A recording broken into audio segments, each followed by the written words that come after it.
Okay, hello everyone. I'm very pleased to be live for an interview with Dr. Mike Termont. He is a candidate for the presidential nomination of the Libertarian Party.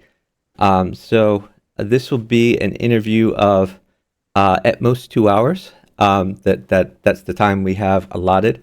It might be shorter. We'll see. Uh, Here's the general format. I have a whole bunch of questions that I'm going to ask Dr. Termont.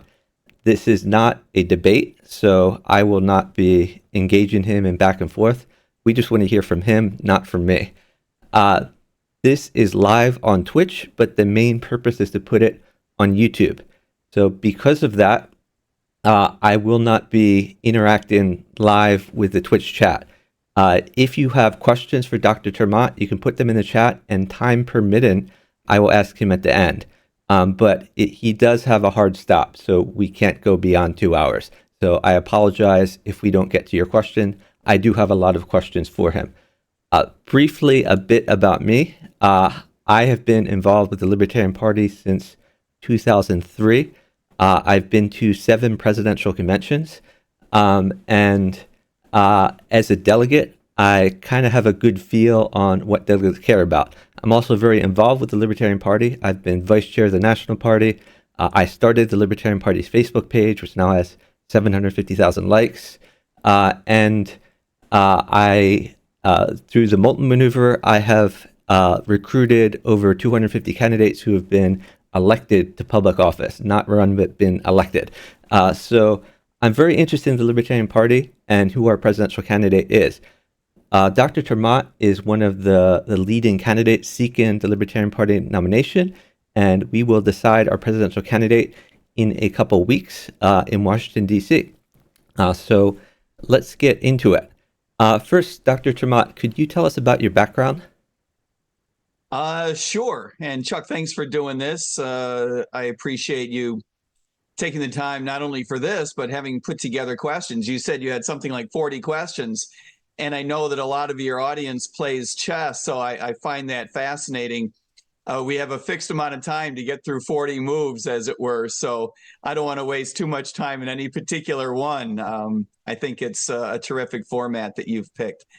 Sure, something about me. I grew up in commercial finance out of engineering school and then business school. I worked for a couple of financial institutions.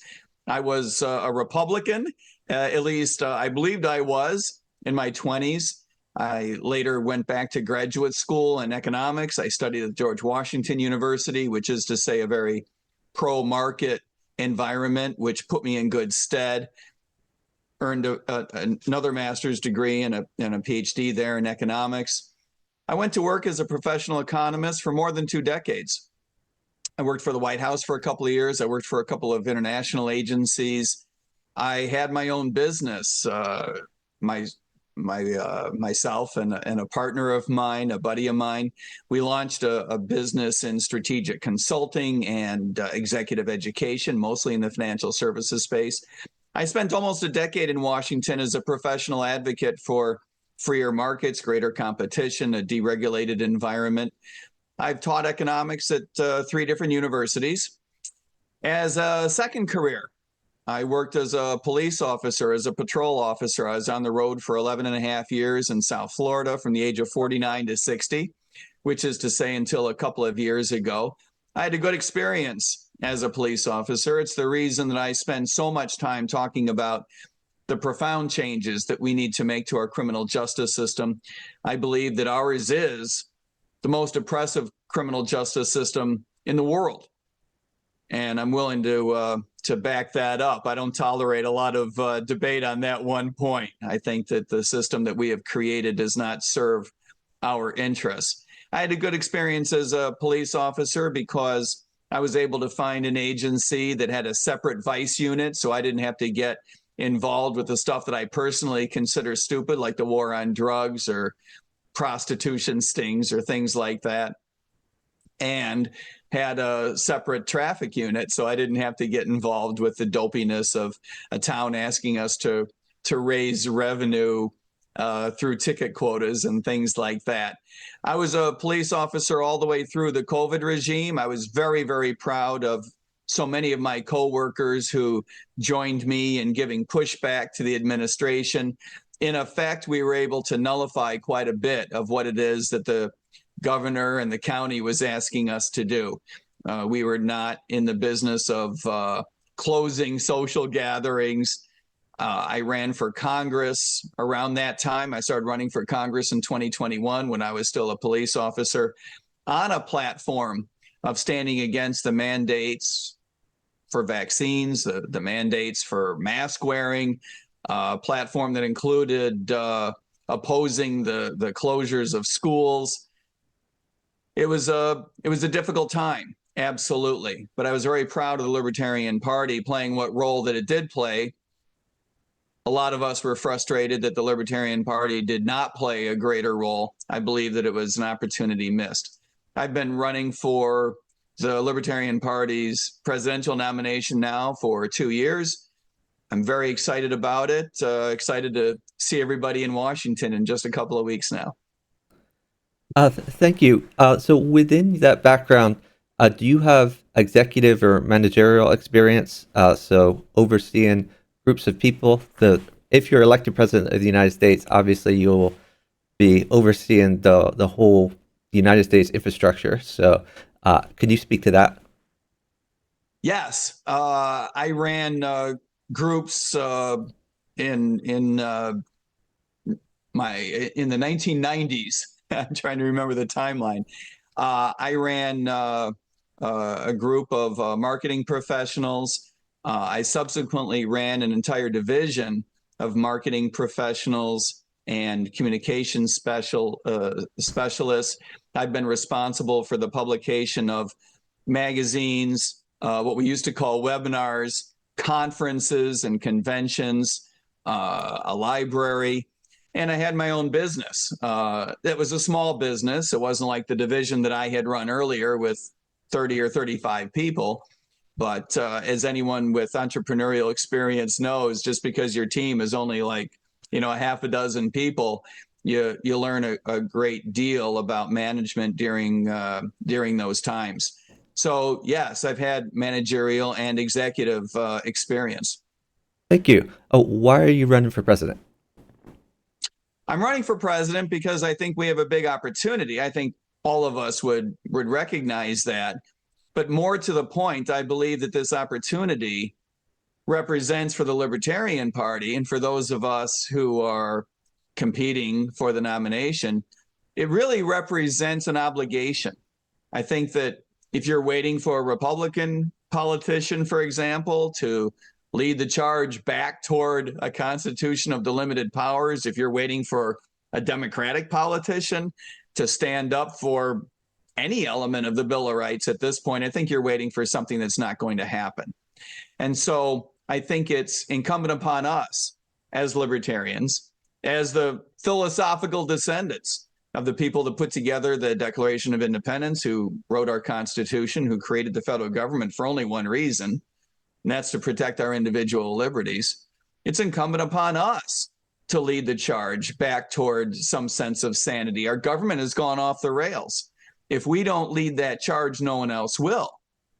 And I believe that to fulfill on that obligation, we need to do a couple of things that I would argue we haven't done very well in the past. We have learned the hard way through trial and error that you need to do a couple of things to be able to get some traction with the media, to be able to move that Overton window. In my view, we need to do two important things differently than we have in the past. Number one, we have to run an unapologetically bold and principled platform. Most people know I'm running on a platform that I call a Gold New Deal, a new relationship between us and government. The second thing that I believe that we need to do to be successful is to run with a great deal of competitive credibility. I do not believe it is strategically smart to hold up your hand and say, I can't win. I'm here to deliver a message. That's exactly the wrong message to deliver. You have to be in it competitively for people to take you seriously. After all, this is not a philosophy seminar. This is a competition. And if you're not actually in it to disrupt the duopoly, then you take away any reason at all for anyone to pay attention to you. Thank you. How would you describe the libertarian philosophy to a voter who's unfamiliar with libertarians? It is the recognition that our government exists for really only one reason, and that's to protect our individual liberties. At the federal government level, that means keeping us safe, providing a little bit of common defense, whatever is required to keep us safe as a nation, which is extraordinarily small compared to the Defense Department structure and the military industrial complex that we have in place today that exists for the projection of power rather than merely keeping us safe. And it also means, in a decentralized local government sense, it means that the only reason we should be putting up with local government is to protect our individual liberties in a criminal justice code. People have a right to come together and have a criminal justice system that aligns with their values. And we don't need government beyond those purposes. What are your top 3 issues? So can you outline your top 3 issues and then talk a bit more about each one? Sure. As an economist, I spend a lot of time talking about the economy.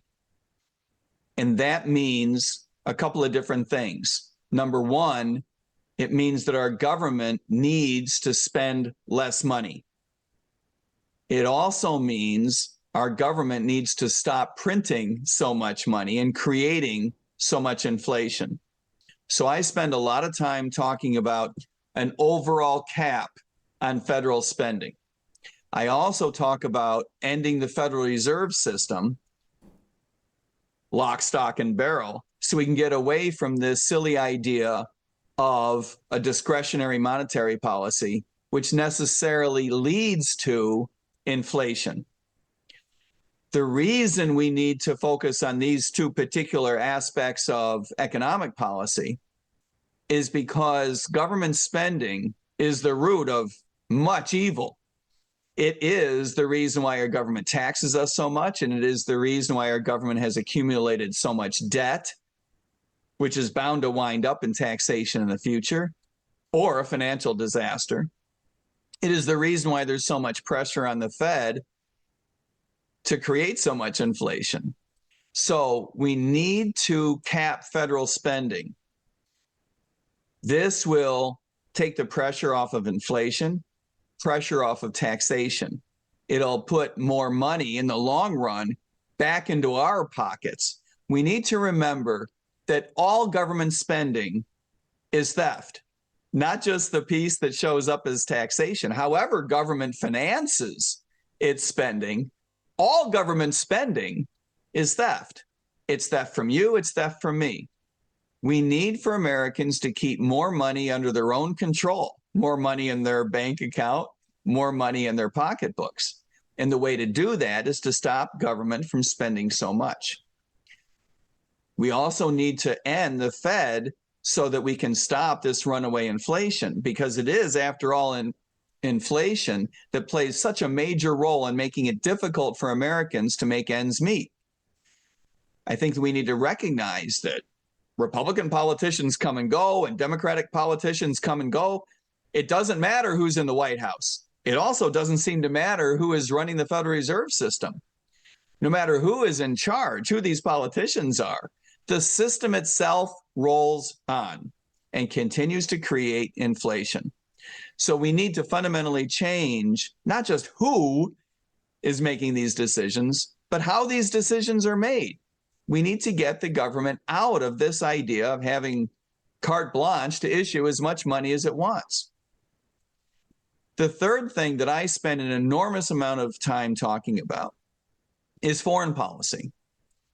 The reason I spend so much time talking about foreign policy, and by the way, I know where by which I speak. Not only have I spent a lot of time talking about teaching international trade and international finance, I've traveled all over the world.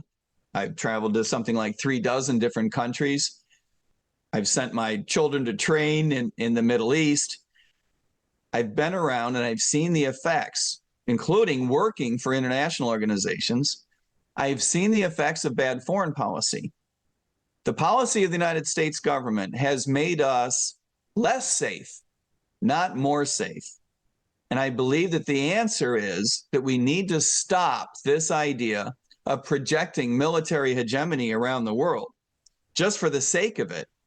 We need to unwind our commitment to providing foreign aid to nations around the world. It is not an ethical proposition for us to be taking money from Americans, including many of whom are among those who are least able to afford it.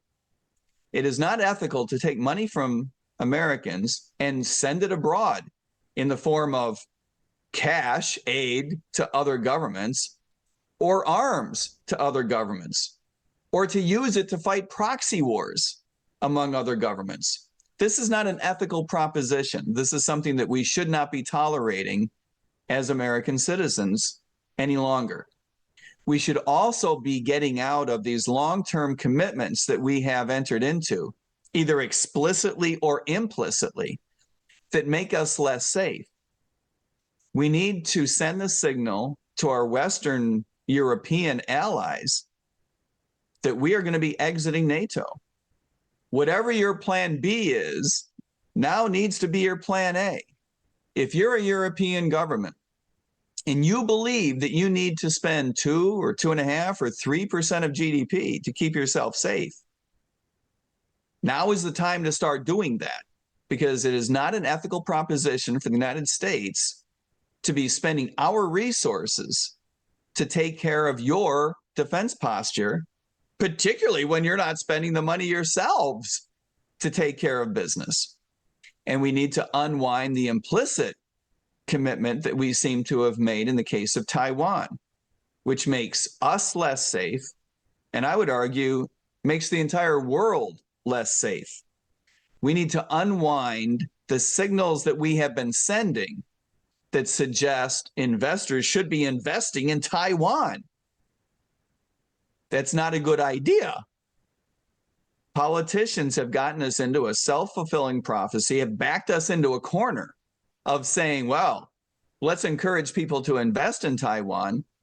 And then at the end of the day, we have politicians in the United States telling us, well, we have so much investment in Taiwan, particularly in high tech, particularly in chips, particularly in those microchips that we need for the development of the smart economy and artificial intelligence.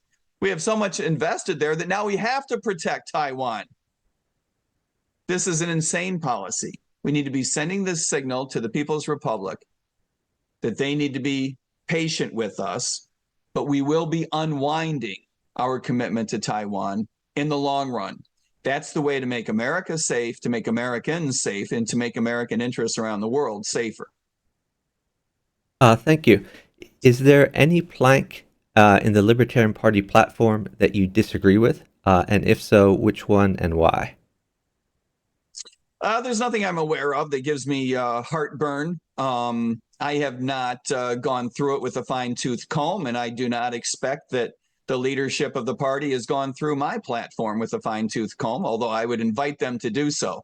I will be running on my platform, no one else's. How many? I was lucky to meet with you at the Tennessee State Convention. Very nice to meet you in person. How many Very state nice to meet conventions? you. Thank you.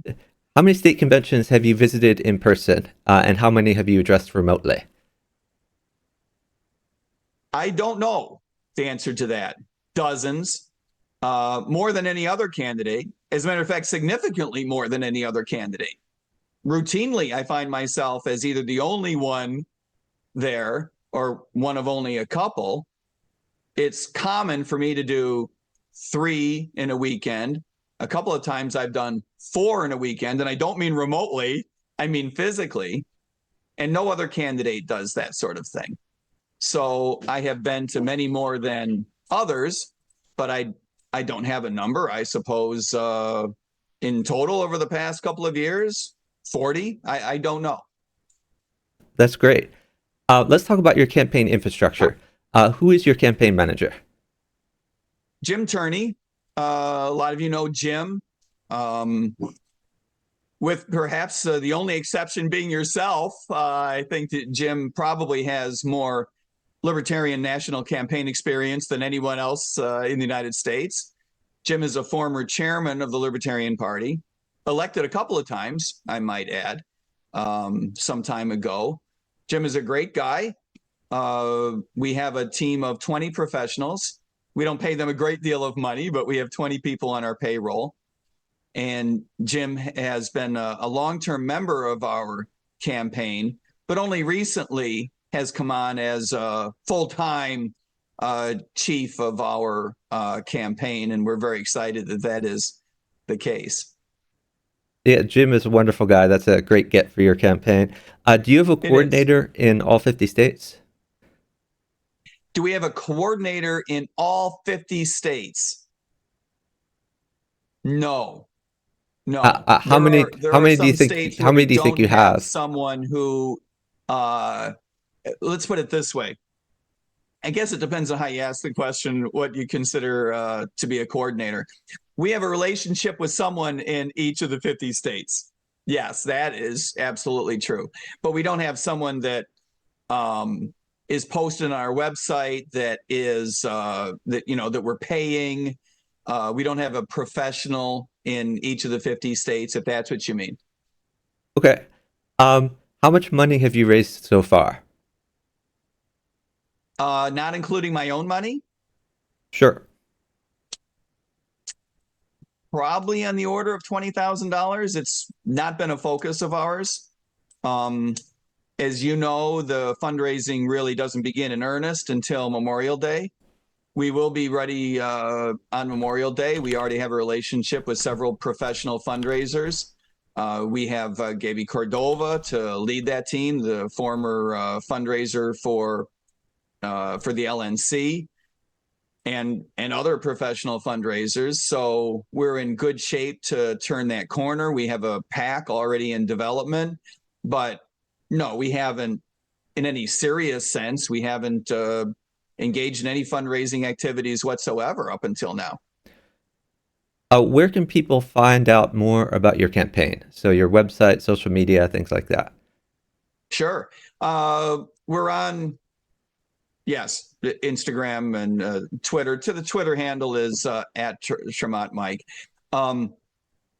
We have 3 different websites up, all the social media channels. The websites are the best portal to learn of what the specific handles are for each of our social media channels. If someone was having a hard time finding us, I don't think anyone's going to have a hard time finding us in any of the social media channels. We have a significant presence. We have 2 different Facebook pages, for example. The websites are the important portals, I believe, if anyone is unfamiliar. We have the basic campaign website, which is MikeTremont.com. That has everything from, the platform, a lot of the things that we've been talking about, videos, who the team is. MikeTremont.com is tricky to spell because Tremont has 2 A's in it. A little bit easier to spell and easier to find is goldnewdeal.org. Gold New Deal is the name of our platform. And so our platform lives there, and people can go through the platform. It links back and forth to the basic campaign website of MikeTremont.com. So goldnewdeal.org is a very useful place to be. We have a separate URL, a separate website for the platform. It's sort of our commitment to the movement, to the party, that we will not be backing up on our platform, on our principles, on our positions on the other side of the nomination. In our view, we can't. We have no interest in doing so. We don't want to. And by showing this platform with almost a life of its own branding, its own website, that's our commitment that we're not going to be making changes on the other side of Memorial Day. And then the third website is Libertarian Intelligence libertarianintelligence.org, is where our AI bot lives. We have an artificial intelligence bot up that we call Lisa, the Libertarian Intelligence System application. Lisa is an AI bot trained to answer questions as a libertarian. And so it's a very fun vehicle for answering questions about the philosophy, answering questions about solutions and problems. It's a lot of fun. And I think it'll provide a huge vehicle on the other side of the nomination process. Once we're into the general election cycle, it'll provide a ready vehicle to spread libertarianism. We're very excited about it. That's great.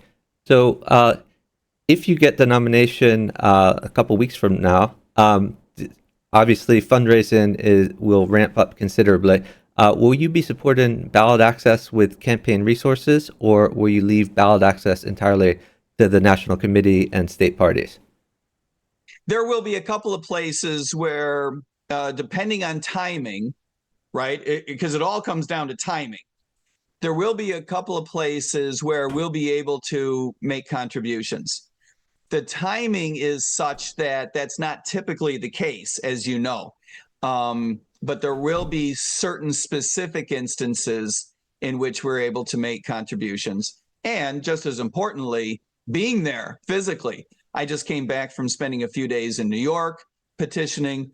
I'm going to Illinois in a couple of days. I will be petitioning in Charlottesville, a couple hours west of where I live, in Virginia tomorrow. And there are cases where that turns out to be just as important. A national campaign can get the message out, get the word out that we need help in specific areas. And that is a role that we will be leaning into very hard. That's great. Suppose you get the Libertarian Party nomination. Short of getting elected president, do you have any less ambitious goals that we can use as metrics to judge the success of your campaign? So, for example, are you trying to maximize votes or sell books or increase party membership or something else? Well, all of those. I don't know that there's a specific number, right? But I can tell you the objective, the overall objective is to disrupt the status quo of the duopoly. What we believe we should no longer be tolerating is the idea that Democratic politicians and Republican politicians can just disregard our party, our candidates, our campaigns, our positions, our policies, our philosophy. We need to push them to react to us as opposed to our campaigns being irrelevant. In that sense, I don't have a specific number, right? Because theoretically, you could probably do that with just 4 or 5%, but I know you can do it with 8, 9, and 10%. I also know that you can't get it done with the 3% that we have gotten in the past or the 1% that we have gotten in the past. And we know this because when we have achieved those types of numbers, the Republican Party and the Democratic Party just do not take us into consideration whatsoever. So we know that those numbers are unacceptable. The reason that we have financial goals is so that we can get the attention with media that we need to impose this disruption on the duopoly. That's what the object of the game is, right? In the long run, we believe that the right strategy to achieve this is a completely differentiated campaign. We need to cleave a hard edge against Republican politicians and a hard edge against Democratic politicians. This is the right strategy for all of our objectives, which include branding our party correctly. As someone who has run for local office in the past, I have learned the hard way that our party's brand has almost no value whatsoever. Indeed, there are places in the United States where I am told that you could probably get more votes as an independent than you could as a libertarian. That is extremely sad, extremely sobering. We cannot let that continue to be the case. This campaign is set up to completely differentiate, to run credibly, to run on, as I mentioned before, absolutely unapologetically principled message.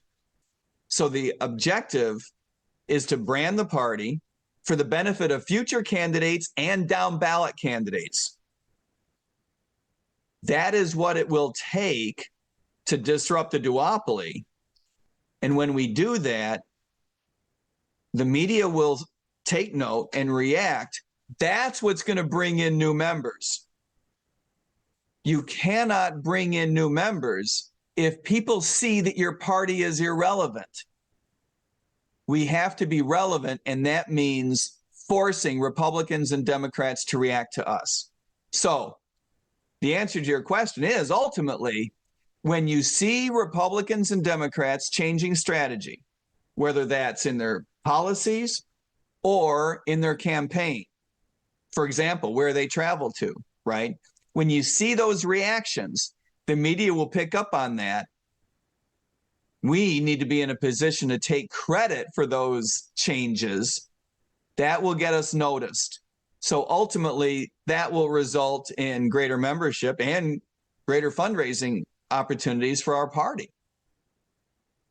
Okay. So, uh, two-part question. First, have you sought the presidential nomination before? Second part, you mentioned in your background that you ran for U.S. Congress in the past. Can you tell me a bit more about that earlier campaign, how it went, what you learned, and how you will apply that to your presidential campaign? Sure, there was a special election, so it was very small. There was a Republican and Democrat in it, and what it wound up with is a lot of experience working with the media. I had already professionally in my background spent a lot of time working with the media, but you do learn what it is that our party's brand can do and what it cannot do, right? You can get the attention of newspapers. You cannot get the endorsement. You can get radio appearances, but again, you cannot get endorsements that are reserved, in my case, in our district, for Democrats, one of the bluest congressional districts in the United States, Florida's District 20. Those structures do not change, right? No matter your campaign. And so that was a real, learning opportunity for us. The power of the brand, which wasn't a great deal, and the limited effect that you can have on the media. You can gain appearances, but you cannot expect to gain their endorsements. And so that's why I know that we need to absolutely disrupt how the system works. We can't just continue to play the same game that we have over and over again. No, I have not sought the Libertarian Party presidential nomination in the past. When did you realize you were a libertarian? I think for me, there have been a couple of different times. When I was a Republican, I worked for a couple of years in the George Herbert Walker Bush White House. I was a civil servant. I was an economist. My job was to train others on what we called in those days budget control law, which we really don't have much of anymore.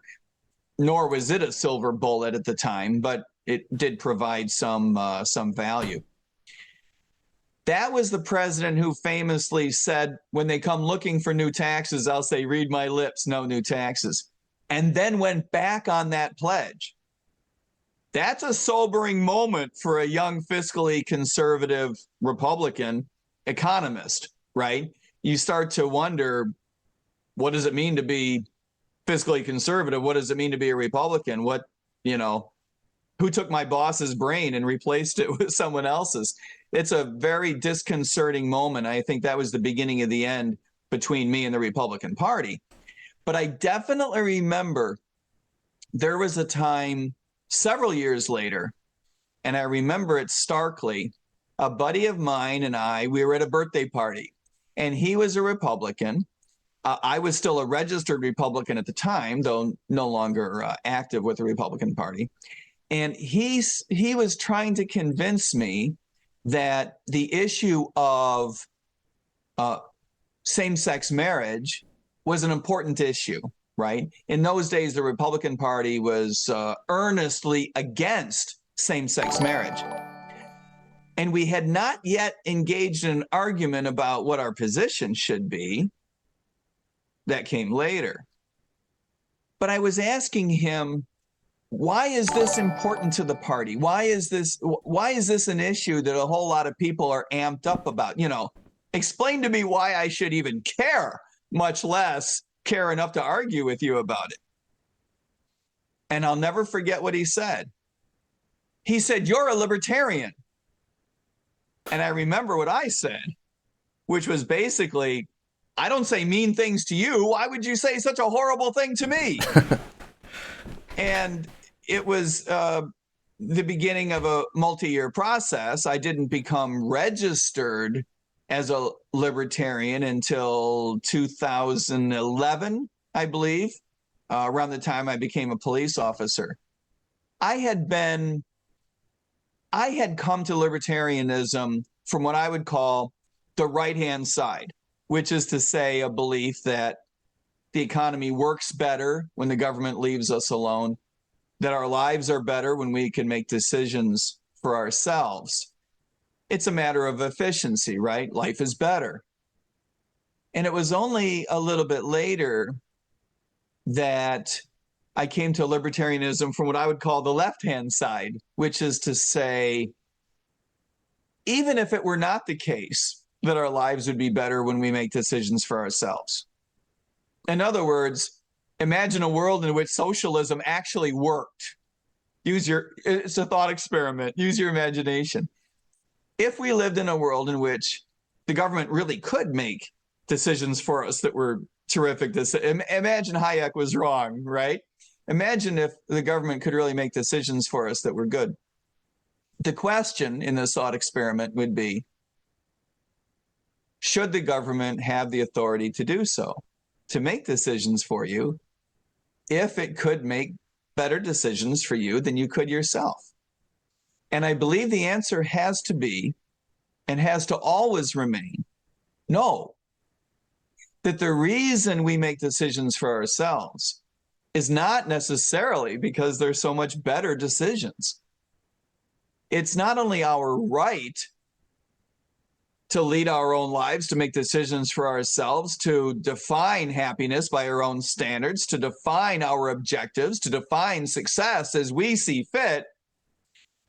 But I would also argue it's our obligation as individuals, whether you view that as an obligation to your society, your fellow man, to your culture.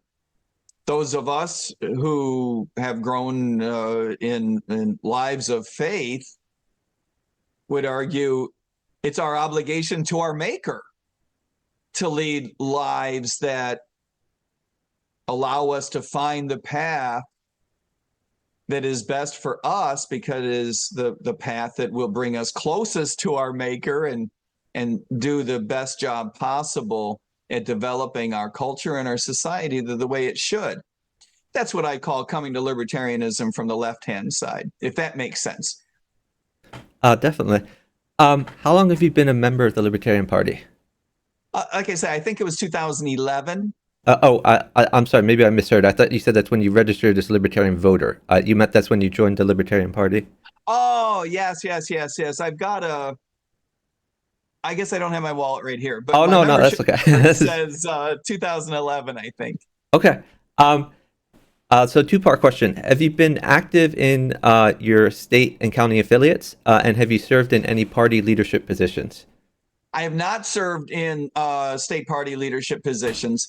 When I lived in Florida, which is to say until just a couple of years ago, spent 20 years in Florida, I was a member of our EC for the Broward County Libertarian Party and was active with them. It was a great group, by the way, led in those days by Michael Smith, Deanna Cosma. It was a great group. A lot of very successful fundraising and activities, a lot of activities, days at the beach, recruiting members, complaining about masks during the COVID regime and that sort of thing. And then later on, I ran for Congress, and that was a group with whom I did it.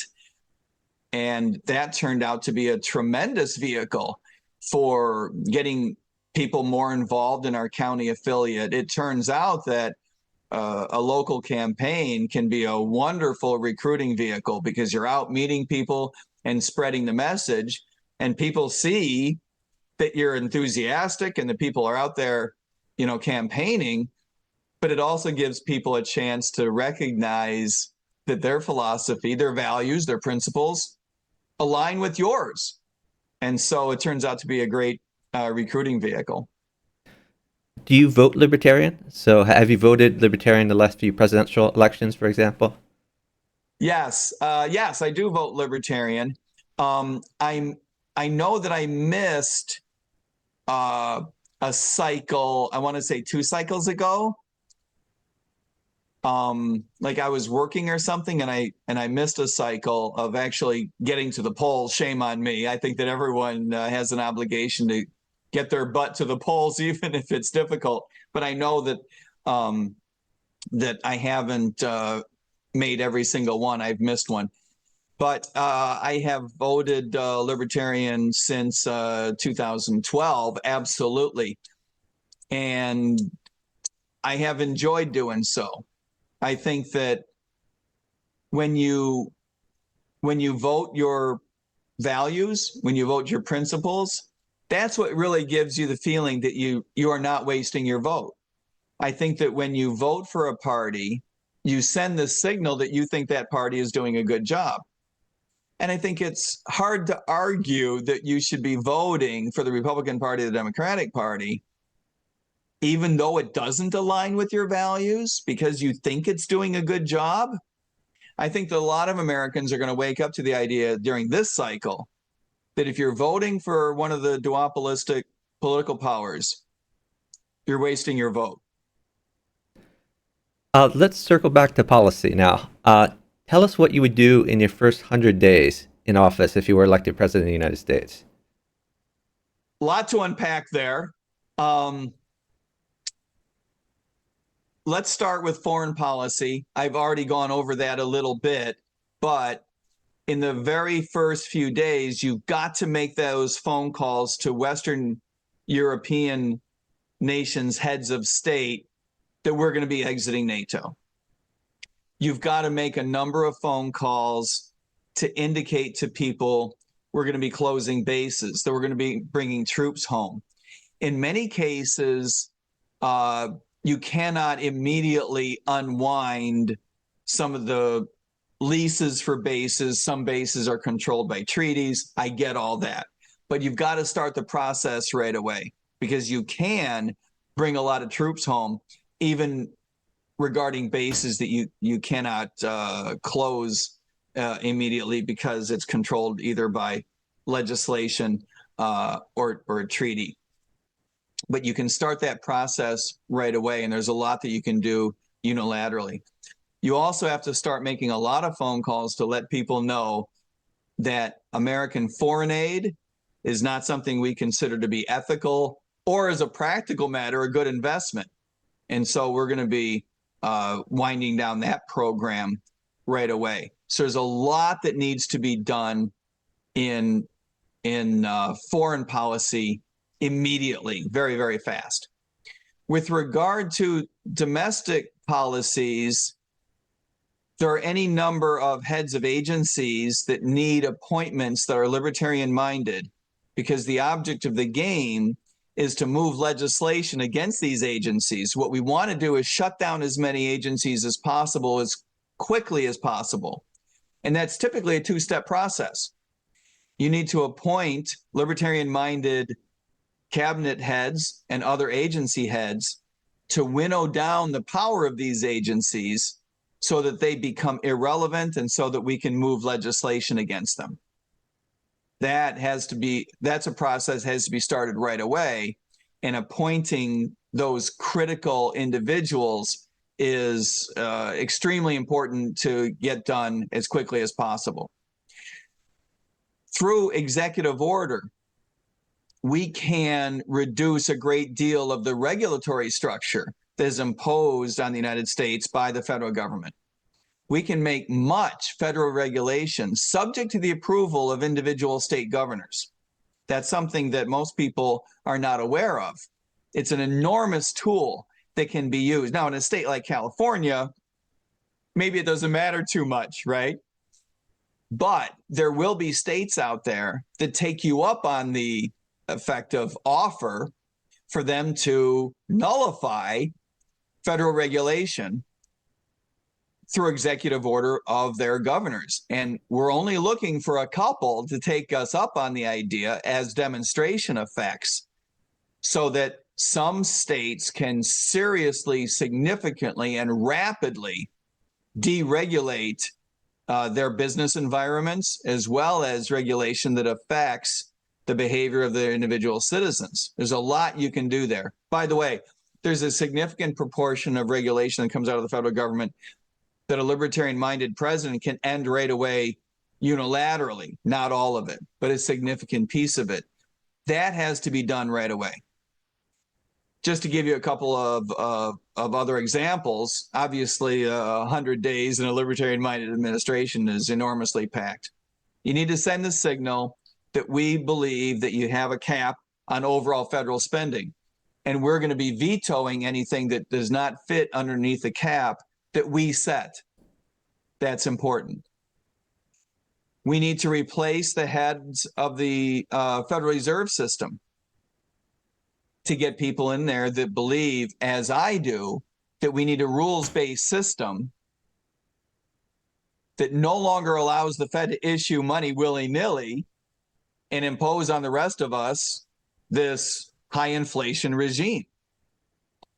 Once you get people in there that will conduct policy the way that we want, we can reduce the power of the Fed and then move legislation to sunset the Fed lock, stock, and barrel. But that's a two-step process, as it is for many of the other agencies. So there's a handful of things that need to be done there. We also need to send the signal, by the way, one more thing. We need to send the signal that there's going to be a very different relationship regarding the flow of information. I would set either a 12-month or 18-month clock, at the end of which we would be unilaterally declassifying everything in the government. And the reason you give it a period of time is so that if there is an agency that believes that some pool of information under its control needs to remain classified, we'll give them a period of time to do so. But remember that the White House, the president, is the officer in charge of determining what is and what is not classified. So if someone can make a case that something needs to remain classified, you'll have 12 or 18 months to make that case. Otherwise, everything is going to be declassified. And the other element of creating a new regime for the flow of information is to pardon the individuals that our federal government has been prosecuting for the crime of disseminating information. In other words, I believe that our government has handled 180 degrees incorrectly the issue of how do we handle whistleblowers who identify things the government does that are unconstitutional, that are illegal, that are criminal. All too often, our federal government has been allowed to prosecute people for such behavior, which is exactly the wrong signal. And so we would be pardoning those individuals right away to send the correct signal. Oh, so one bit of pushback. You mentioned the Federal Reserve. As I'm sure you know, the Federal Reserve has 7 governors who serve 14-year staggered terms. So every 2 years, it takes you time get to replace the heads. And the chair and the vice chair serve 4-year terms, which should come up 2 years into your office. So Exactly. would you follow that appointment schedule, or are you saying that you would challenge the Federal Reserve Act as unconstitutional in the court system, much like the Consumer Financial Protection Agency has been challenged as violating the inherent authority of the president for appointments. Yes, it's not the fundamental charter of the Fed has been challenged and has already stood up. So you're not going to be gaining access. You're not going to be gaining standing there, but you can challenge the schedule, because the schedule puts it out of the. You correctly point out the schedule puts it largely, not completely, largely out of the reach of any particular incumbent president. That is unconstitutional. The other thing that you can do is challenge individual governors to quit, to retire. You can put pressure on them. I know that doesn't sound like a lovely thing to do, but it is important. You need to send the signal that we're not going to tolerate certain behavior out of the Fed. Those behaviors include discretionary monetary policy, creating money in an unlimited fashion. Yes, that's the number one, the big one. But the other behaviors include bailouts for banks and other major corporations. Other behaviors include creating a regulatory environment that I believe is unconstitutional. The threat of the Fed to issue its own digital currency, its own blockchain-based currency, these are things that we cannot tolerate coming from the Federal Reserve System. And so I believe that it is absolutely incumbent upon us to, yes, challenge the schedule with which you can replace the heads, but also to put pressure on individuals to leave the Fed completely.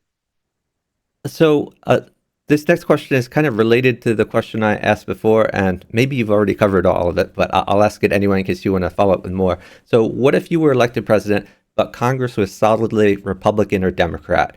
Would you be able to enact or implement your agenda with an obstructionist Congress? How would you work with or around those who disagree with you? There is a lot that you can do through executive order. We need to be careful because executive orders can be unconstitutional.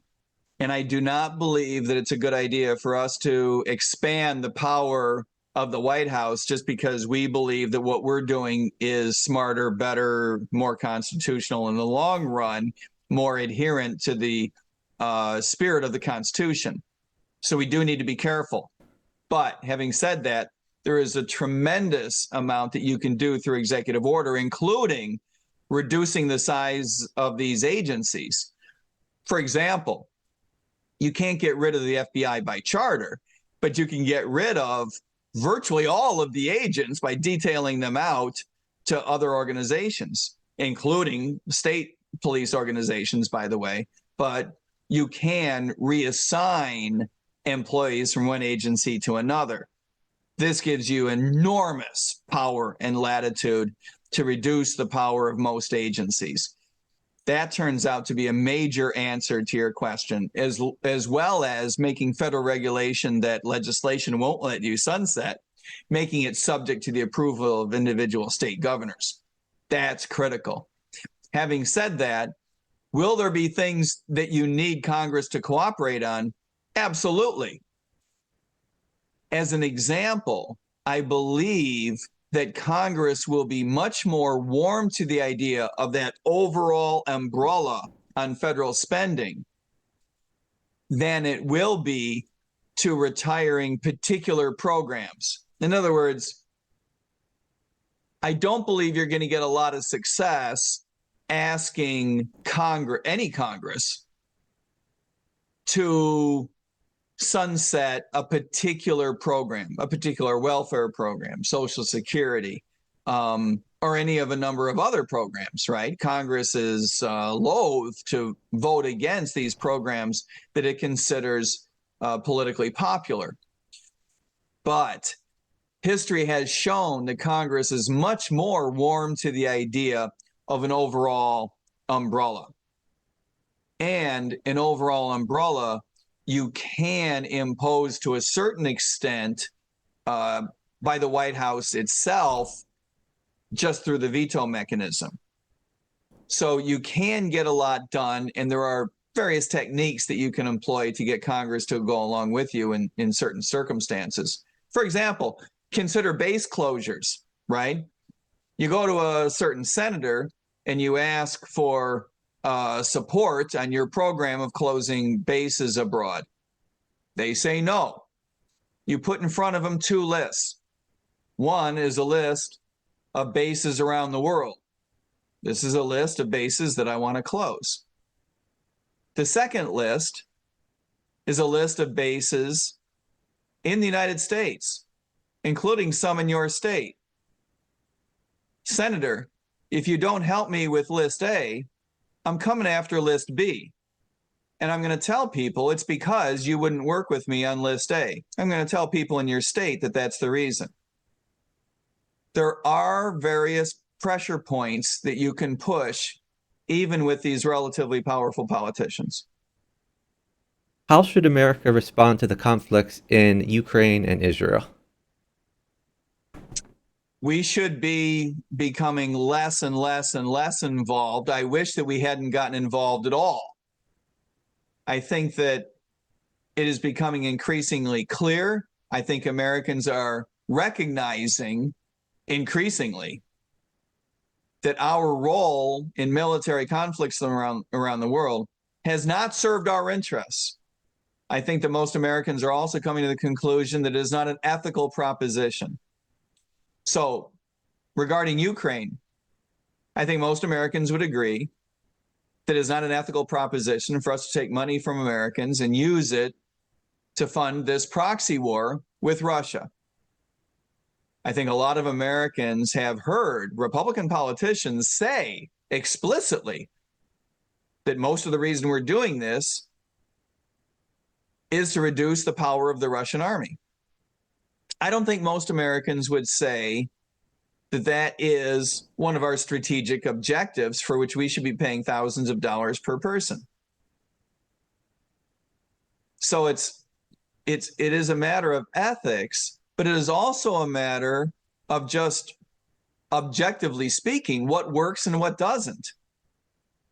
I don't think it's the case that there are examples out there of military interventions around the world that Americans would point to and say, that was a good idea, right? Sure, it cost us billions of dollars. It cost us thousands of lives, but it was a good idea anyway. Those examples just don't exist. And so whether you look at this from an ethical and principled perspective, or whether you look at this as a matter of just empirically speaking, objectively speaking, do these policies advance our strategic interests?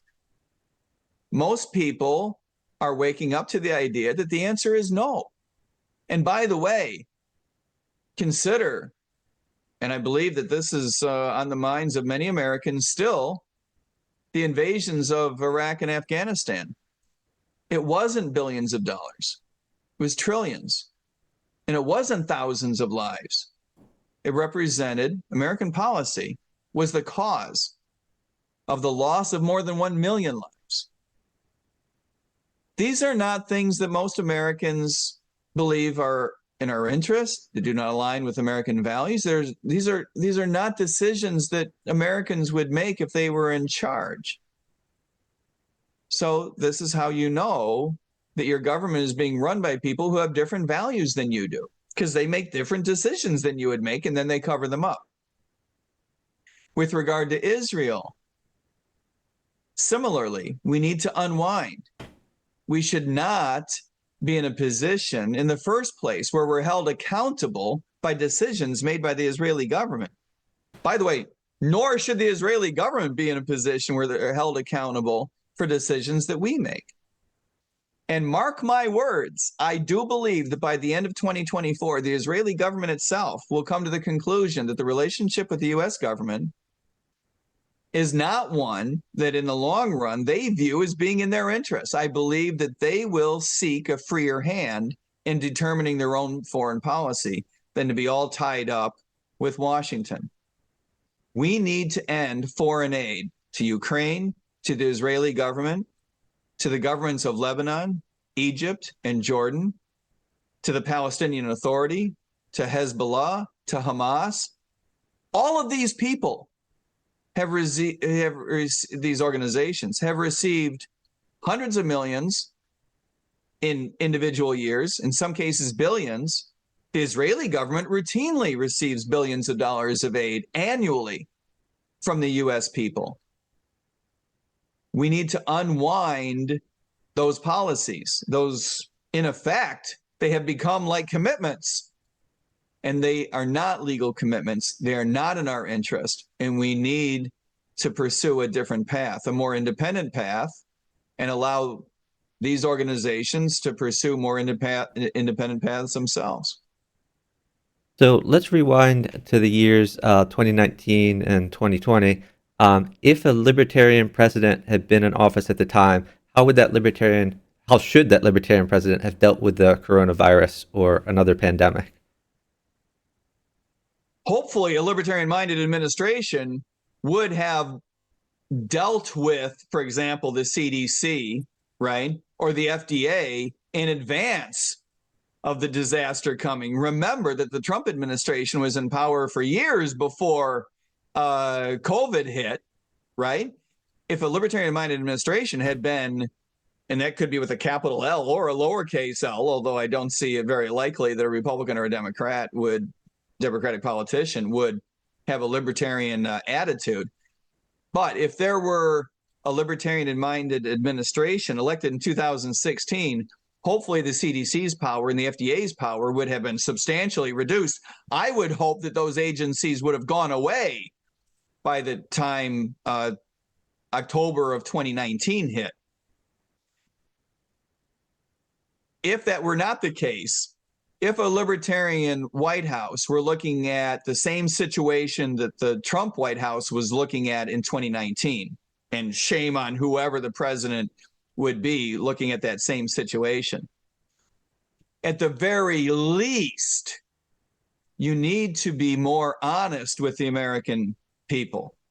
You need to be less trusting of these bureaucrats who are controlling the flow of information, and controlling the flow of information in multiple ways. First of all, they're crafting messages that we now know were just untrue. They were hiding information that we now know they had regarding the performance and the development of the vaccines, regarding side effects, regarding the tests, regarding what we knew and what we didn't know.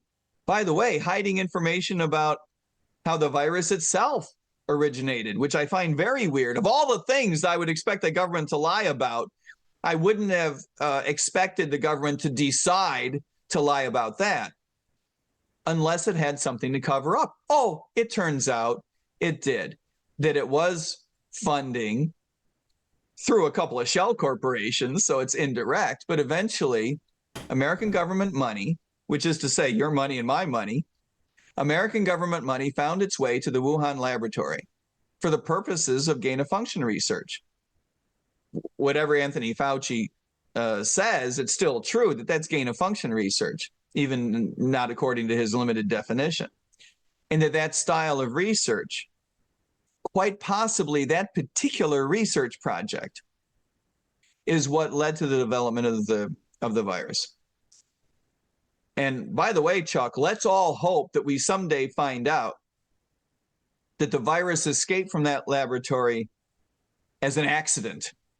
Because right now, we don't have evidence that it was an accident.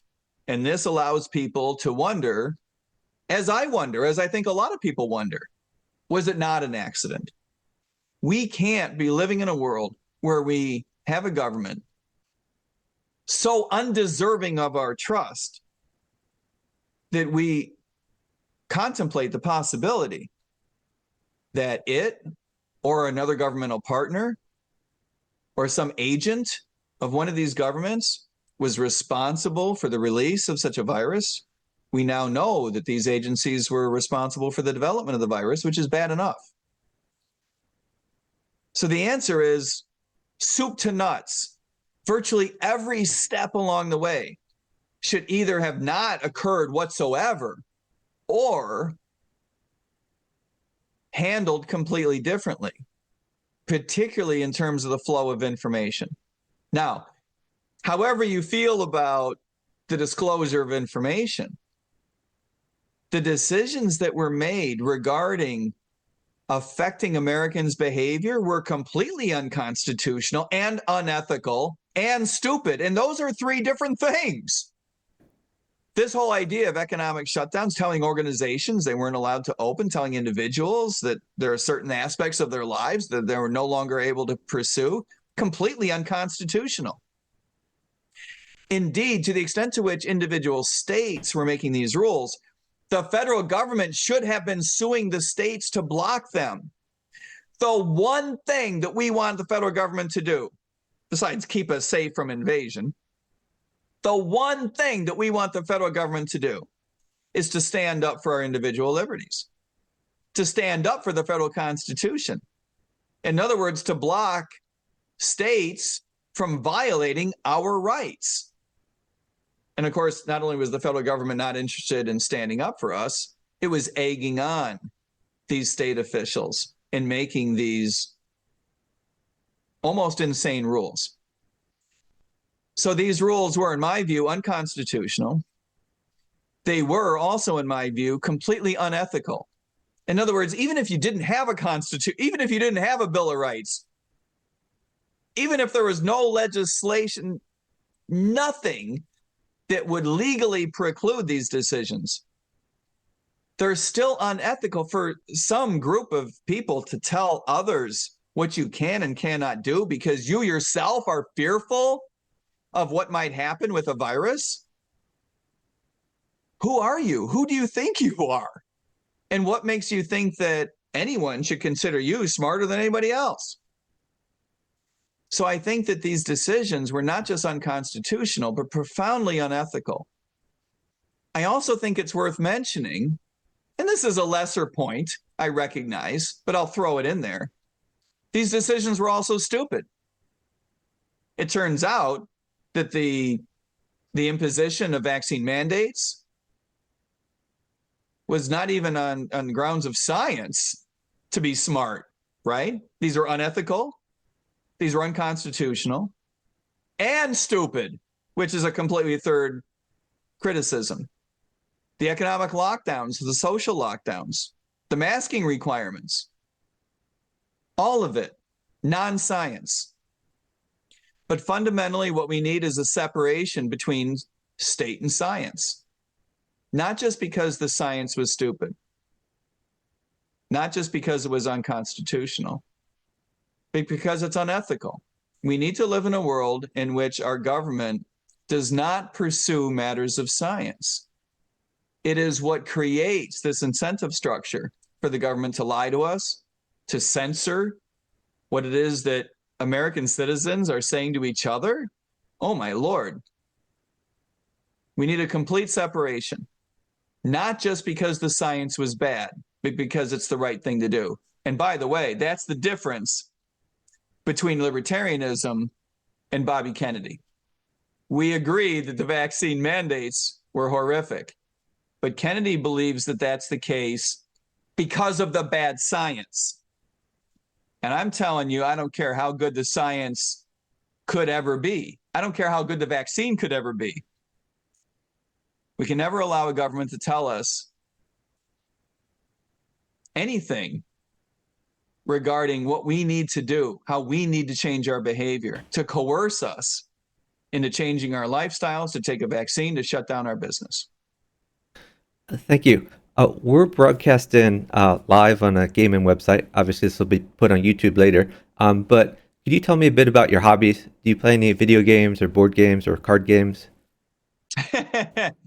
I don't engage in gaming as a hobby. I know that you've got a lot of chess viewers. When I was a kid, I played a lot of chess. Junior high champion, right? That was 100,000 years ago. And I have a tremendous amount of respect for people who do pursue chess as a hobby, as a vocation. And to this day, I enjoy watching some chess videos sometimes. And I find it a lot of fun, even though I no longer play chess. I haven't seriously played chess since I was 13, 12, 13. And, I was competitive in those days and just stopped because of other interests. As a matter of hobbies, I am very much involved with physical fitness and my family. I've raised a couple of kids. And as anyone out there who's a parent knows, anyone who's a parent of children of a certain age, you're a parent for life, not just until the kids are 18. So I stay pretty busy. And of course, with the campaign, I stay overly busy. And it's a pleasure to do so. What are your campaign's target demographics? Would your outreach lean conservative, liberal, or some other direction? Would you target like the young in particular, or what? Do you have a target, or is just everyone? Not demographically, we don't have a target. We have a target regarding attitudes. And I do believe that the technologies that are available to ad placement, right, whether that be streaming or social media or legacy media or what have you, the technology that is available can allow us to reach out to people who are, as they say, the double haters, right? The people who are frustrated with the Republican Party and people who are frustrated with the Democratic Party. And that cuts across a lot of different demographics. And I believe that if you cut across the traditional demographics, it won't be as efficient as using the new technologies that are available. So we will be going after Republicans and Democrats and a whole lot of independents, but it will not be based on their registration. It will not be based on traditional demographic categorization. It will be based on, as you may know, the deployment of artificial intelligence and the placement and outreach, the placement of ads and outreach in social media and streaming, for example, is absolutely amazing. And that's going to be a huge advantage to somebody like us in this cycle. What would you do about climate change? I would allow the private sector to react, as I believe the private sector is going to have to react. As I said earlier, I believe that we need to separate government from science completely. I don't want the government predicting what's going to happen with climate change. I am personally agnostic, and that does not mean I don't care, right? What it means is, to the extent to which we have climate change, and that necessitates certain things being done that we need to react to protect our investment, protect our livelihoods. Who do you want making those decisions regarding the deployment of resources? These could potentially be very, very large decisions. Do you want a government official making those decisions? If you need to build a seawall in Miami, right? Do you really want the federal government invited in to affect that decision?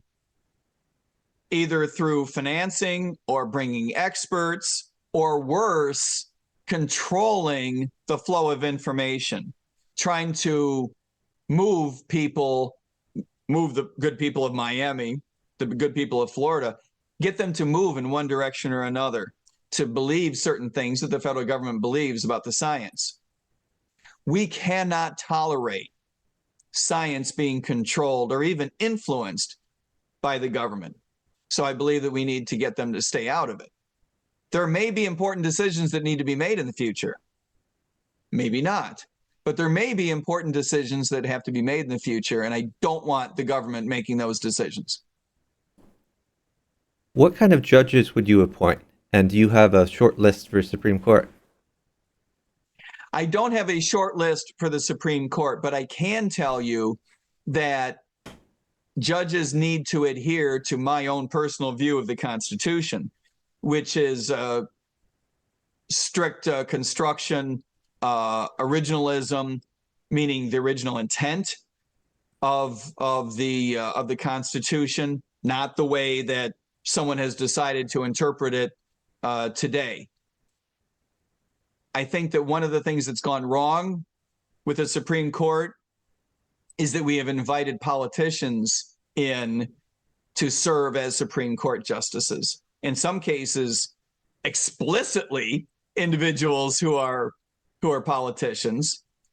And I appreciate that Sandra Day O'Connor has her friends out there and her fan club, but that's an example of someone who never should have been anywhere near the Supreme Court. And then you've got other examples, people like Ruth Bader Ginsburg, who were not explicitly politicians, but in effect were, because they believed in using the law to accomplish certain objectives. And good for her for wanting to, reach certain objectives, either for her clients or for interests. I'm not suggesting that, she's not allowed to have a view on how the world should look in the future. It's not what I mean.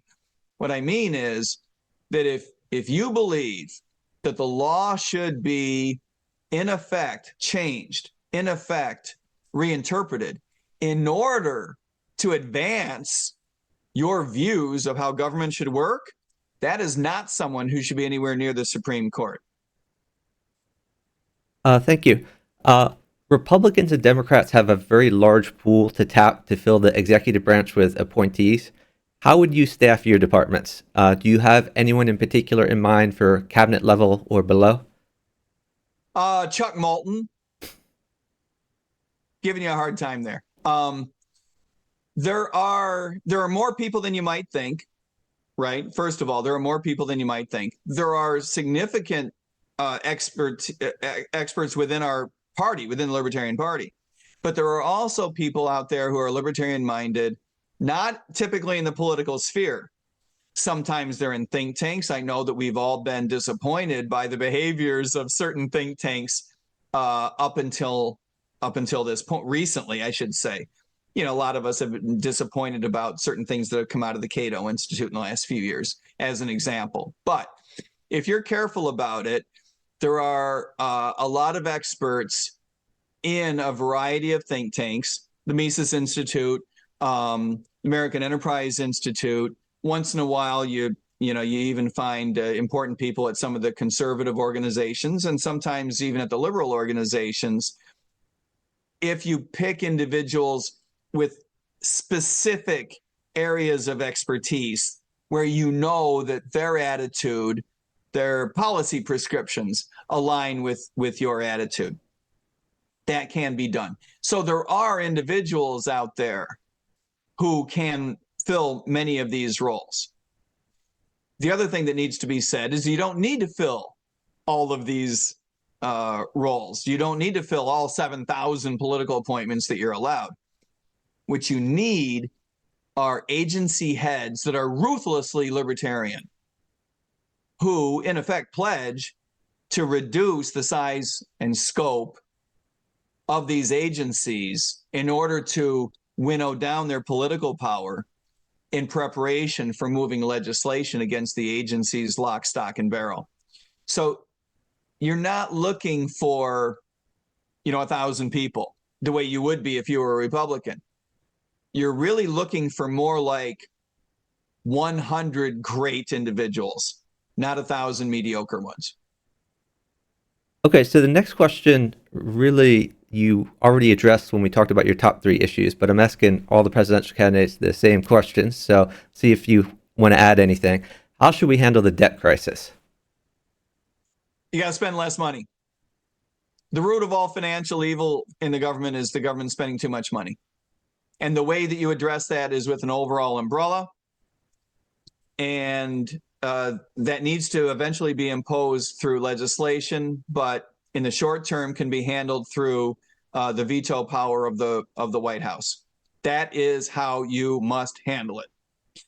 You also need to get that fundamental change in monetary policy in place right away, and then get rid of the Federal Reserve as a system as quickly as possible. That's a 2-step process.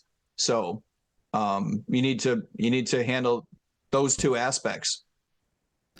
What should the government do about healthcare? Nothing. Get out of it. Okay. I Uh, recognize that's not. I don't mean to be. I'm not trying to be a jerk about it. I mean, what government should do about it is nothing. But what we need to do to government is get government out of it. The reason our costs are so high and the quality of care is winnowing is that the government dominates these markets in the same way that insurance companies have, and in all too many cases, the government working with insurance companies. These markets are messed up because the dominance of insurance, private sector insurance, and public sector insurance, especially public sector insurance. You need to get these markets used to working on their own. We need these markets to be able to reach one price consensus, which is to say you don't have one price for people who are insured and another price for people who are uninsured. That's the kiss of death. And you need to take away the incentives for people to carry insurance for every stupid thing. But there are enormous incentives, especially in the tax code, for people to carry insurance to cover everything. In that sense, Obamacare was exactly the wrong prescription and accelerated the problem with the way medical services markets work in the United States. So you got to get rid of Obamacare. You've got to get rid of Medicare. And you've got to get these markets used to working without the overhang of insurance. It will take some time, but there are very specific things that you can do to move us in the right direction. Getting rid of Obamacare first is the number one priority. if you receive the Libertarian Party nomination, do you have a preference for your running mate? Yes. And will you let us know, or are you keeping that under wraps until the convention? No, I will not tell you. Okay. If you, I can tell you this. It has to be someone who believes the same thing I do, that the two important things that we need to do are run an extremely principled platform, unapologetic, unwavering, not backing up, hell or high water, ride or die, right? That's important. And number two, someone who will reinforce the idea that we're going to be competitively credible. okay, if you happen to not get the LP nomination, would you be open to running for vice president, or is that not something you're interested in? I'm not terribly interested, but I do what I'm told. Okay. If someone thought that were a good idea, again, it would have to be someone who believed in a very principled platform and running with a lot of credibility. If someone, believed in that and therefore I were a good fit and I could reinforce that and someone wanted me to do it, like I say, it's an obligation to say yes. I don't think you're allowed to say no, even though it's, a challenging role for a number of reasons. I don't think that we should allow ourselves the latitude to say no. Which former U.S. president did you admire the most? George Washington, for standing down, for not accumulating more power when he had the opportunity to do so.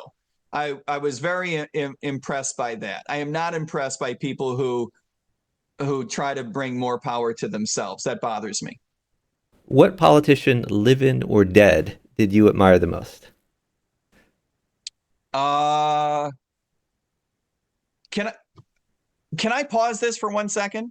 Okay. Let me pause just 1 second and come right back to you. Would that be okay? Sure. Okay. Thank you. Okay. You will be right back. I guess I can talk to the chat a bit while we wait. Thank you earlier for the raid. Thank you for those who are participating in the chat. As I mentioned early on, I will ask questions at the end from chat, time permitting. We are crunched for time. Dr. Maat does need, I don't think he's Googling the correct answer. Dr. Maat does have a hard stop 2 hours after our start time, so we have about 30 to 35 minutes left here, and I have a few more questions left. So So we'll see. ChatGPT. I don't think so. I think he probably just had a campaign emergency or something like that.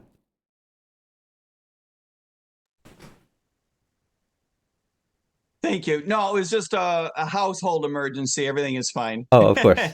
So, what politician, living or dead, did you admire the most?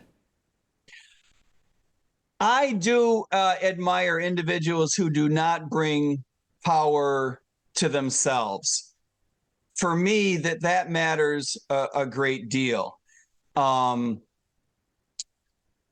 you know, it's I'm struggling to pick out. It has to be a politician, right?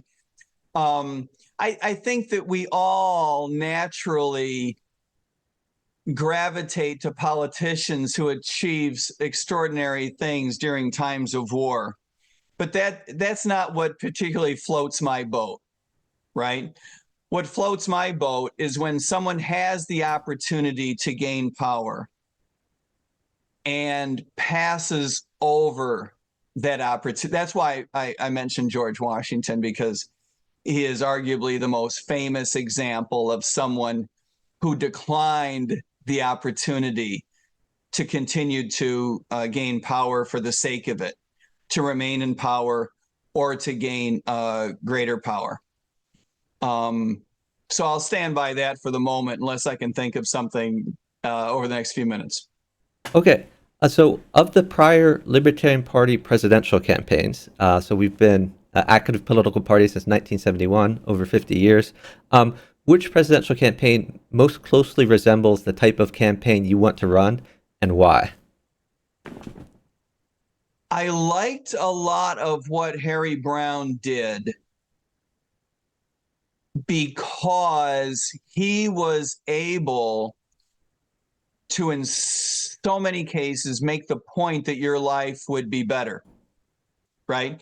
He was able to put his finger on and to communicate, this is what it means to you, right?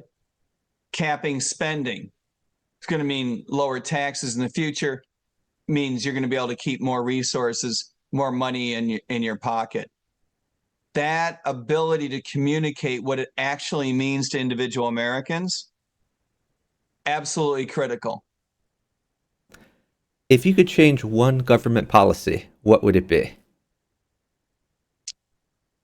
The direct taxation of individuals by the federal government.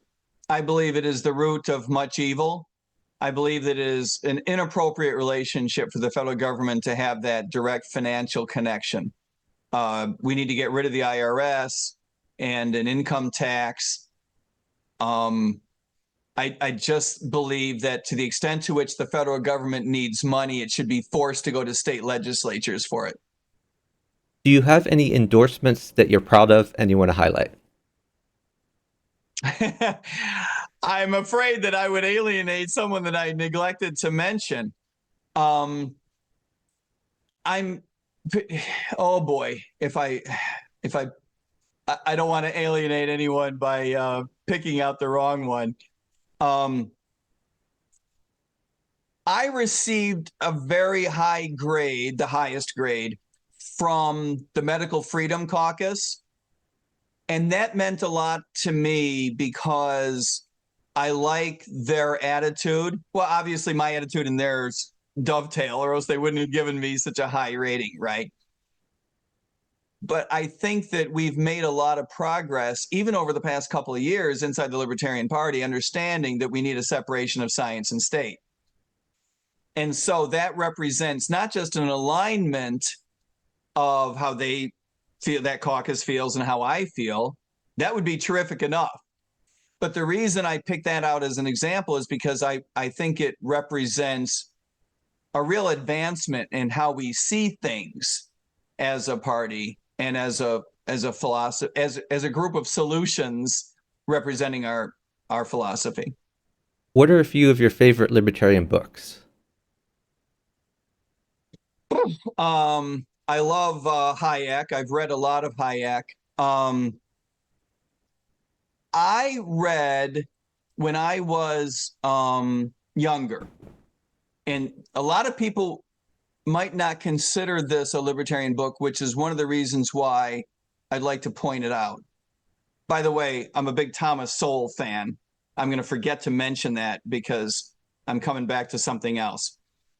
When I was 18, maybe 19, around 1980, maybe, my dad got me to read Milton and Rose Friedman's